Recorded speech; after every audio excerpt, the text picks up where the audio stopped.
इसका मतलब है कि 98% लोग जो भी होम लोन लेते हैं वो अपना घर अचीव कर लेते हैं। जो आपका एजेंट होगा वो आपको पैसे निकालने नहीं देगा, जो भी है। भाई ये नैरेटिव क्या है कि भाई रेंट पे रहो, SIP करो, रियल एस्टेट स्कैम है। जब 98% लोग 1-1 करोड़ रुपए का घर या उससे ज्यादा का घर इजीली अफोर्ड करके 20 साल में ले पा रहे हैं। मगर म्यूचुअल फंड में आपके हाथ में क्या आया? कुछ नहीं। जैसे भी हम लोग निकालने जाते हैं अपना जो टाइमिंग हो जाता है कि भाई उसका मैच्योरिटी का टाइम हो गया, तो टाइमिंग हो जाता है, वहीं पे ही मार्केट क्रैश होता है। उससे बैंक भी खुश है, इंडिया भी खुश है, उनकी फैमिली भी खुश है और सब लोग खुश है।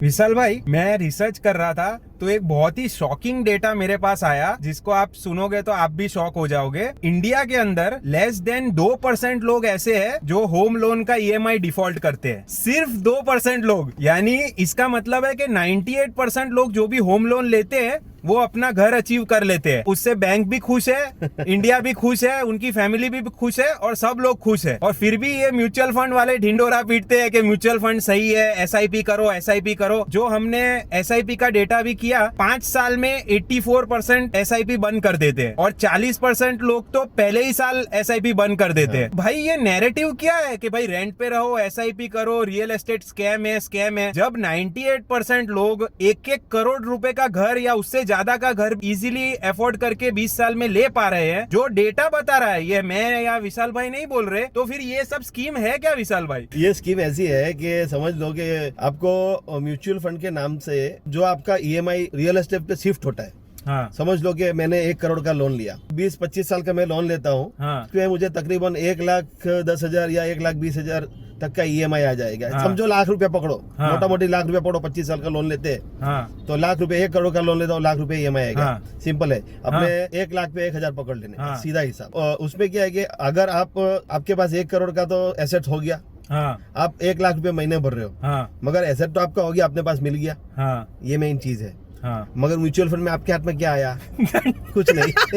समझे क्या आया? कुछ नहीं। और वो सारा पैसा, हाँ। उसका ब्याज कहाँ गया? हाँ। वो पैसा आपका, समझ लो कि मैं हर महीने 20,000 का SIP करता हूँ, तो वो कहाँ गया? मार्केट में। हाँ। मार्केट में मतलब जो म्यूचुअल फंड के जो फंड हाउसेज है, जो उनके पास गया। तो खेती किसकी है? उन लोगों की। हाँ। पैसे कौन लगाएगा? वो लोग। हाँ। उस पे भी नई स्कीम वो लोग डाल के कमाएंगे वो लोग। हाँ। और अपने को क्या देंगे कि भाई अपने को, ज्यादातर म्यूचुअल फंड में मैंने ऐसा देखा है, मैं भी इतने सालों से म्यूचुअल फंड के पीछे हम लोग पड़े थे, जैसे भी हम लोग निकालने जाते हैं, अपना जो टाइमिंग हो जाता है कि हाँ। भाई उसका मैच्योरिटी का टाइम हो गया, हाँ। तो टाइमिंग हो जाता है, वहीं पे ही मार्केट क्रैश होता है ज्यादातर। ये अभी जो लास्ट टाइम स्कैम हुआ है वो यही स्कैम है। नहीं, ये 100% सही बात है। ये सारी स्कीम है। जब आपको जरूरत होगी तो मार्केट क्रैश ही मिलेगा आपको। मिलेगा। आप जब, और या तो वो आपका माइंड, जो आपका एजेंट होगा वो आपको पैसे निकालने नहीं देगा, जो भी है। अरे भाई, तो तुम कमा किस रहे हो? कल उठ के तुम्हारा ऊपर पहुंच गए तो वो सब पैसे का क्या मतलब? ये क्या चीज है? उससे अच्छा मैं ऐसा बोलता हूँ, उससे अच्छा आप गोल्ड ले लो या तो फिर रियल एस्टेट में पैसा डाल दो। मगर आपको इन्वेस्ट भी करना है तो रियल एस्टेट एक बहुत बढ़िया ऑप्शन है। आप कहीं पे फार्म हाउस ले सकते हो। रियल एस्टेट के ऊपर क्यों आते, घूम फिर के रियल एस्टेट के ऊपर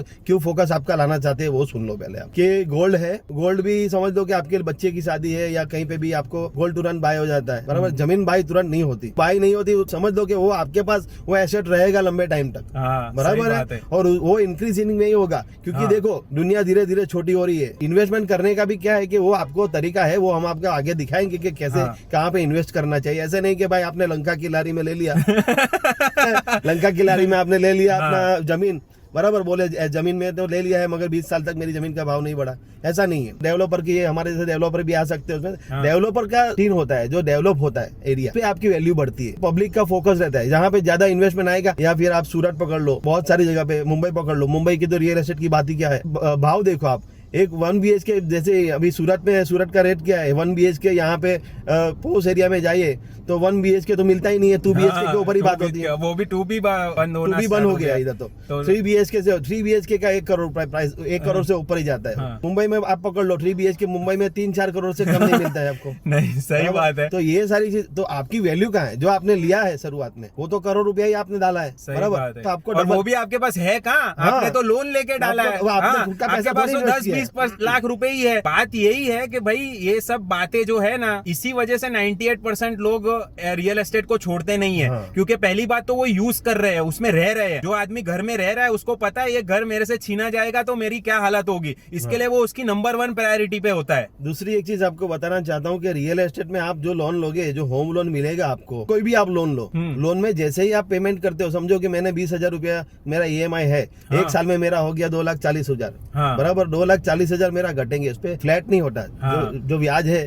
हाँ। वो डेप्ट करता है, डेप्रिसिएशन में जाता है। सही बात तो 2.5 लाख रुपए आपके उसमें से कम हो जाते वैल्यू में, फिर उस पे आपको ब्याज चुकाना है, नहीं कि भी आपकी Decreasing डिक्रीजिंग value वैल्यू पे हो जाता है वो हाँ। चीज। तो ये भी बहुत इंपॉर्टेंट चीज है। ऐसा आपको बाजार में से 1 करोड़ लेने जाए, हर महीने लाख रुपए भरने का आ जाएगा आपको, फिर अरे पहली बात तो मिलेगा ही नहीं आपको। मतलब आपकी ऐसी समझ लो गुडविल है आपका ऐसा, तो आपको मिल भी गया पैसा, मगर आपको 1 करोड़ का तो 1 करोड़ चुकाना ही पड़ेगा। लोन लेने का इतना फायदा है, लोन लेके आप बहुत सारे करोड़पति बन गए। इसके ऊपर भी हम लोग एक कैसे लोन को लेवरेज यूज करते हैं उसके ऊपर वीडियो बनाएंगे।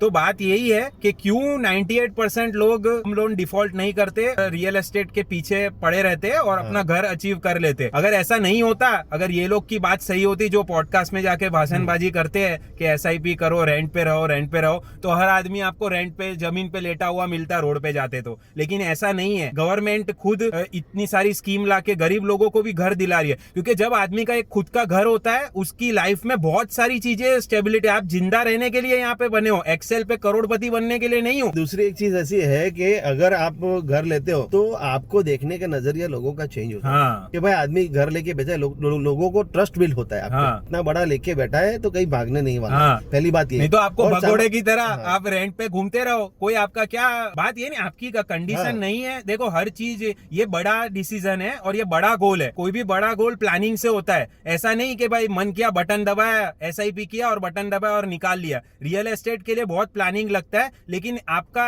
आज नहीं तो कल अगर आपके लाइफ में आप यंग हो, आपकी फैमिली आएगी, हर चीज में कोई ना कोई फेस पे तो ऐसा टाइम आएगा जब आपको रियल एस्टेट लेना ही पड़ेगा। उसके अलावा कोई ऑप्शन नहीं है। आप दिक्कत मत रखो, रियल एस्टेट प्लानिंग के लिए भी हम बैठे हैं आपके पास। आपको कोई वरी करने की जरूरत नहीं है। हम आपको मोटिवेट करने के लिए आते रहेंगे और तो, आपको सही डिसीजन की हाँ। तरफ ले जाएंगे, कोई दिक्कत नहीं है।